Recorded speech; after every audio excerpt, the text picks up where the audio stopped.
कुछ समय पहले कांग्रेस छोड़ भाजपा में शामिल हुए नालागढ़ से विधायक लखविंदर सिंह राणा को भाजपा का टिकट मिला है। इसके लिए लखविंदर सिंह राणा ने भाजपा हाईकमान का आभार भी जताया है और कहा है कि कांग्रेस विचारहीन पार्टी है। भाजपा भारी बहुमत से एक बार फिर जीतकर सरकार बनाएगी।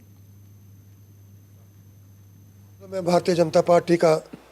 राष्ट्रीय नेतृत्व का और प्रदेश के नेतृत्व का मैं धन्यवाद करना चाहूँगा कि उन्होंने मुझे जो है यहाँ पर भारतीय जनता पार्टी का एक उम्मीदवार के रूप में जो है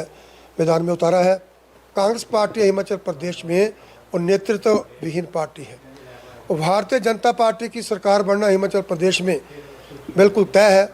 जयराम ठाकुर जी जो दोबारा हिमाचल प्रदेश के मुख्यमंत्री करेंगे और इस 5 साल में जो है हमारे जयराम ठाकुर जी ने